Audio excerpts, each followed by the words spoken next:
বিচার শেষ হওয়া পর্যন্ত বাংলাদেশে কোনো নির্বাচন হবে না।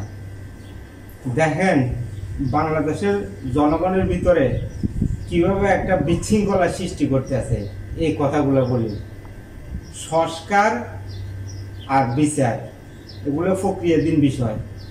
এগুলো নিয়ে বাংলাদেশের জনগণের মধ্যে একটা বিভাজন কিভাবে সৃষ্টি করতে আছে। তো এটা বলার উদ্দেশ্য কি, এটা নিজের স্বার্থের জন্য এই কথাগুলো বলেছে, যে জনগণের মনোভাব বোঝার জন্য, জনগণের ধোঁকা দেওয়ার জন্য এই কথাগুলো বলতে আছে। কিভাবে ধোঁকা দিতে চাই, এই যে সংস্কার বিচার এগুলোর পরে নির্বাচন, এই কথা বলে জনগণকে ধোঁকা দেওয়া হচ্ছে। বিচার সংস্কার এগুলো প্রক্রিয়াধীন বিষয়।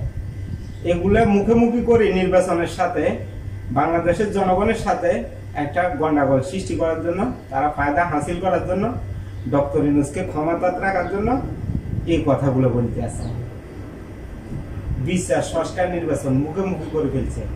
জনগণের মধ্যে কিভাবে ভেজাল সৃষ্টি করা যায় সেই প্রক্রিয়াগুলা হাতে নেওয়া হয়েছে। নির্বাচন সংস্কার বিচার এগুলো মুখোমুখি করে ফেলছে। শুধু কয়েকটা দল মিলি এই ঘটনাগুলো ঘটাইতে আছে বাংলাদেশের ভিতরে, জনগণের মধ্যে একটা বিভ্রান্তি সৃষ্টি করতে আছে। কিভাবে বাংলাদেশে একটা বিশৃঙ্খলা সৃষ্টি হয় সেই ফায়া তারা করতে আছে। ডক্টর ইউনূসকে কিভাবে দীর্ঘমেয়াদী ক্ষমতা রাখা যায় সেই ষড়যন্ত্র করতে আছে। এই কথাগুলো বলি, নির্বাচন সংস্কার বিচারের নামে বাংলাদেশে কিছুই হইতে আছে না, দৃশ্যমান কোনো কিছু দেখা যান না।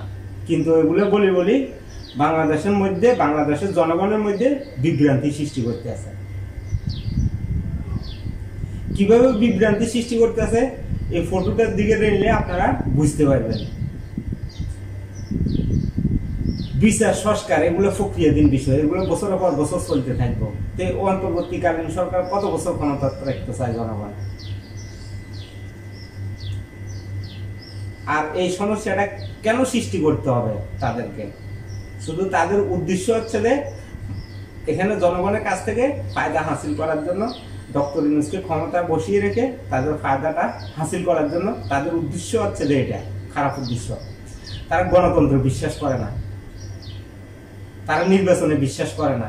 এই কারণে তারা এই প্রক্রিয়াগুলো হাতে নিয়েছে, জনগণের মধ্যে বিভ্রান্তি সৃষ্টি করতে আছে।